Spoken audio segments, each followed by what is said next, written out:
Good morning, everyone. I'm Megyn Kelly. It's Tuesday, April 29th, 2025, and this is your AM update. The numbers are down to historic levels. We have never seen numbers like this. If we stay on track, it'll break the national record that predates 1960. In an exclusive interview, Center for Immigration Studies fellow Todd Bensman breaks down the Trump administration's historic crackdown at the southern border. So many people are saying, you've got to run again. President Trump speaks with The Atlantic about his first 100 days and what may be coming next. And which Philadelphia Eagles Super Bowl star spent a morning golfing with President Trump ahead of his team's visit to the White House, and which didn't show up at all? All that and more coming up in just a moment on your AM Update. Are you a yo-yo dieter? You diet, lose weight, then you gain it all back plus a few. Then later you lose it again, and the same cycle continues. Well, that can be dangerous. Studies show that this could actually increase health problems, and breaking free of this yo-yo diet pattern is not easy, but it's why doctors created Lean. Lean is a supplement, and you don't need a prescription.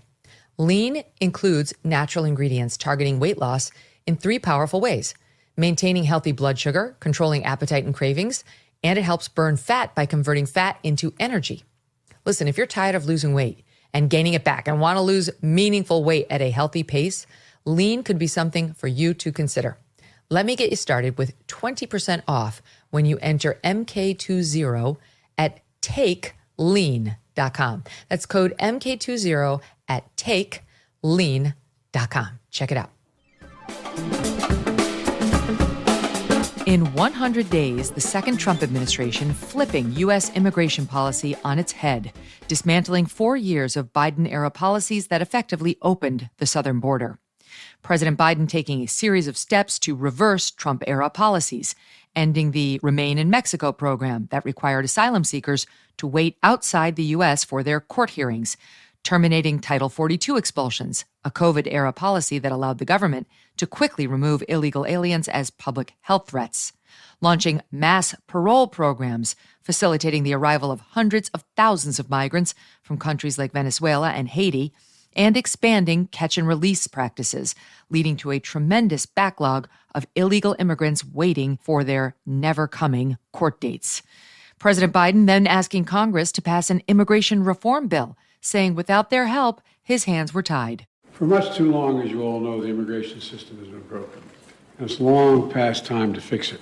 That's why months ago I instructed my team to begin negotiations with a bipartisan group of senators to seriously and finally fix our immigration system. President Trump cruising to victory largely on a promise to lock down the border. On January 20th, the second Trump administration getting right to work. President Trump signing a series of immigration-related executive orders, declaring a national emergency at the southern border, reinstating the Remain in Mexico policy, terminating the CBP One app used by the Biden administration to make it easier for migrants to enter the country, and many, many more. The result? A historic drop in illegal border crossings. In March, total Border Patrol encounters totaling 7,100 and change, representing a 95% decrease from the same time period in 2024. We spoke to Todd Bensman, fellow at the Center for Immigration Studies and author of Overrun: How Joe Biden Unleashed the Greatest Border Crisis in U.S. History, about the historic effort. This is probably his earliest signature achievement, is closing the border and putting it to a place as close to operationally secure as we have ever seen. The numbers are down to historic levels. We have never seen numbers like this. If we stay on track, it'll break the national record that predates 1960. That's when we first started keeping track of the numbers. So this is a major achievement. It took all of 1 hour on the first day of inauguration. The new president, Trump, just came in and used the tools that were always available to end catch and release and to begin detentions and deportations at 100%. And that was all it took. No comprehensive immigration reform necessary. No root causes had to be, addressed in Central America or any of that stuff. That was all just a bunch of junk Nothing about it true. That last reference to root causes, recalling Vice President Kamala Harris's tenure as Biden's border czar, during which she was supposed to prioritize addressing migration through foreign aid initiatives in Central and South America, rather than through direct enforcement at the U.S. border. On Monday, President Trump's border czar, Tom Homan, highlighting the dramatic turnaround in morale among Border Patrol and ICE agents under the Trump administration. The morale of ICE and Border Patrol is at all-time high because they're getting to uphold the oath they took and they're enforcing the law. Border Patrol and the Biden administration, I met with hundreds of them. They felt like Uber drivers and tourist agents. These men and women joined the ranks of ICE and Border Patrol to enforce the law, make the community safer, and protect national security. Mr. Bensman saying the damage ran even deeper, describing how Biden-era policies stripped agents of their core mission, crippling enforcement efforts at the border and inside the country as well. Border Patrol agents are trained to catch, tackle, arrest, detain, cuff, deport. That's their cops, they're border cops. That's what they do. And so imagine if you were to tell any cop that you have to release all the criminals and reward them for their criminal activity. ICE agents who were by and large prohibited from arresting anyone in the interior without permission from Washington, go through this whole approval process, and they were chained to their desks. They were not allowed to do their jobs at all. In the initial weeks of the second Trump administration, the president receiving strong public support for his handling of the border. February polling from Pew Research showing 59% of U.S. adults approved of his efforts to deport individuals in the country illegally. However, a Friday poll from ABC/Washington Post finding 53% of Americans now disapprove of President Trump's handling of immigration, the possible shift in public sentiment following intense and slanted media focus on emotional cases. Stories Mr. Bensman says are designed to undercut support for the administration's enforcement policies. One such story now making headlines, claiming that the Trump administration deported 3 American citizen children from 2 families to Honduras. On Friday, there were 3 American citizen children born here who were deported along with their mothers from Louisiana down to Honduras. A U.S. district judge says the deportation, quote, had no meaningful process. These children, ages 2, 4, and 7, are U.S. citizens and were sent with their mothers who were deported Friday morning. This gets at the central question about whether the administration is moving too aggressively, too quickly to carry out these mass deportation operations. Secretary of State Marco Rubio and border czar Tom Homan dumping cold water on those reports. On the headline, that's a misleading headline. Okay, 3 U.S. citizens, ages 4, 7, and 2, were not deported. Their mothers, who are legally in this country, were deported. The children went with their mothers. If those children are U.S. citizens, they can come back into the United States if there's their father or someone here who wants to assume them. What we did is remove children with their mothers who requested the children depart with them. This was a parental decision, parenting 101. The mothers made that choice. And I tell you what, if we didn't do it, the story today be Trump administration separating families again. No, we're keeping families together. So when a parent says, I want my 2-year-old baby to go with me, we made that happen. They weren't deported. We don't deport U.S. citizens. The parents made that decision, not the United States government. Mr. Bensman saying the decrease in public support is part of a strategy by the president's detractors to stymie his agenda. The public elected him on this, and the public, all the way up until relatively recently, was overwhelmingly in favor of mass deportations in the 50 percentile range, even for non-criminals, but in the 80 percentile range for criminals.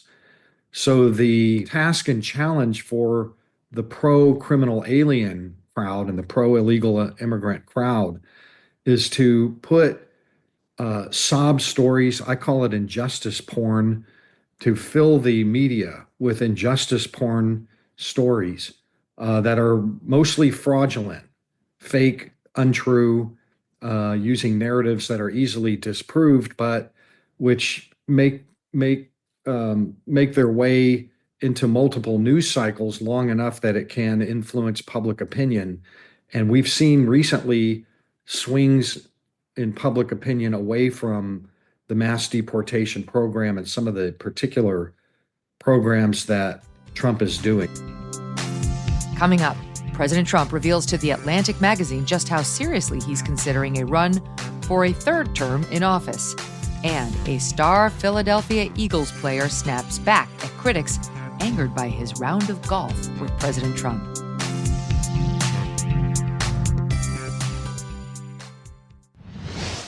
Tax day may have passed, but for millions of Americans, the real trouble is just the beginning. If you missed the April 15th deadline or still owe back taxes, the IRS is ramping up enforcement, and every day you wait might make things worse. With over 5,000 new tax liens filed daily and tools like property seizures, bank levies, and wage garnishments, you don't want to mess around, okay? The good news is there's still time for Tax Network USA to help. Self-employed or a business owner, even if your books are a mess, they've got it covered. Tax Network USA specializes in cleaning up financial chaos and getting you back on track fast. Even after the deadline, it's not too late to regain control. Your consultation is completely free, and acting now could stop penalties, threatening letters, and surprise levies before they escalate. Call 1-800-958-1000 or visit tnusa.com/Megyn. You may have missed April 15th, but you haven't run out of options. Let Tax Network USA help before the IRS makes the next move.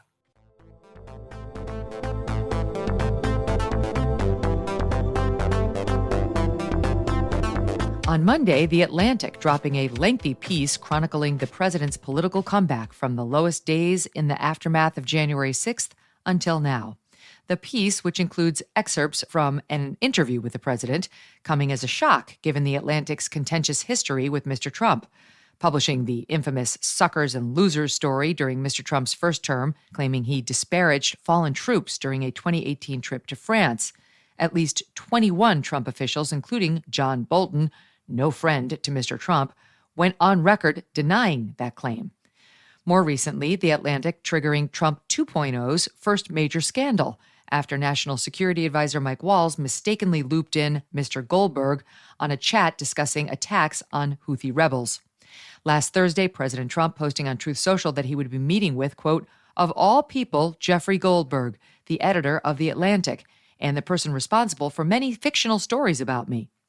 Mr. Trump adding that Mr. Goldberg would be joined by Michael Scherer and Ashley Parker, quote, not exactly pro-Trump writers, saying he was doing the interview, quote, out of curiosity to see if The Atlantic could be truthful, adding, the way I look at it, what can be so bad? I won. President Trump telling The Atlantic the second term feels much different from the first, saying, quote, the first time I had two things to do, run the country and survive. I had all these crooked guys. And the second time, I run the country and the world. The president later saying, quote, I'm having a lot of fun considering what I do, he said. You know, what I do is such serious stuff. The report describes a 2024 team much more focused on building a government committed to the president's agenda. One staffer summing up the new strategy telling The Atlantic, quote, don't hire anyone who wasn't committed to the agenda the last time.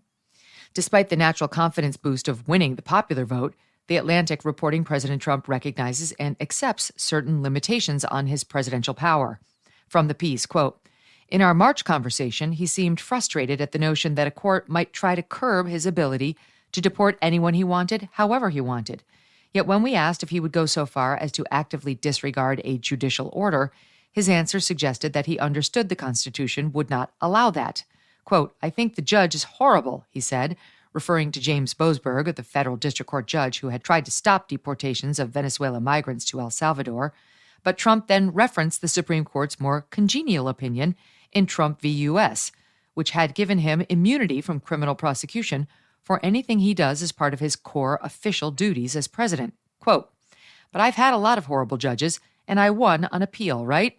I got immunity on appeal, he said. He told us that the court is going to do what's right when reviewing his expansive use of executive power.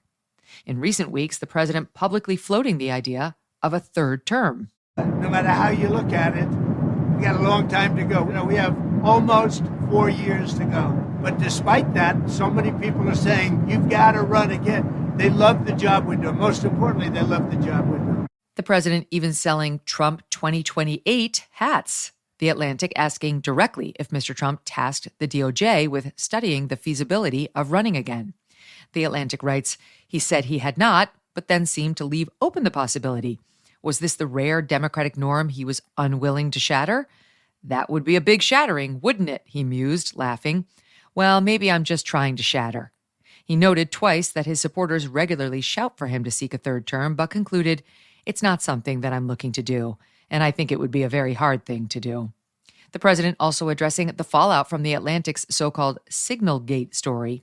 In recent weeks, Defense Secretary Pete Hegseth facing a steady stream of media reports portraying the Pentagon as chaotic and out of control. President Trump once again standing by his team, saying of Hegseth, quote, I think he's going to get it together. I had a talk with him, a positive talk, but I had a talk with him. Trump also said that Waltz was fine, despite being beat up by accidentally adding Goldberg to the Signal chat. What had Trump told his staff after the controversy? Maybe don't use Signal, okay? Philadelphia Eagles running back Saquon Barkley spotted on Sunday golfing with President Trump at Mar-a-Lago. Critics of the president quickly sounding off on X. Mr. Barkley responding on X, writing, LOL, some people are really upset because I played golf and flew to the White House with the president. Maybe I just respect the office, not a hard concept to understand. Just golfed with Obama not too long ago and look forward to finishing my round with Trump. Now you get out of my mentions with all this politics and have an amazing day. The star running back and Super Bowl winner ending the post with a laughing, smiling emoji. On Monday, the Eagles attended a White House ceremony honoring their Super Bowl win, despite earlier reporting that the team might decline the invitation, as many players did during Trump 1.0, causing Mr. Trump to rescind that invitation. Quarterback Jalen Hurts, however, opting to skip the event. Press Secretary Caroline Leavitt releasing a statement reading, quote, the vast majority of the team is coming, and those who cannot attend had scheduling conflicts. And that'll do it for your AM update. I'm Megyn Kelly. Join me back here for the Megyn Kelly Show, live on SiriusXM Triumph Channel 111 at noon East, on youtube.com/Megyn Kelly, and on all podcast platforms.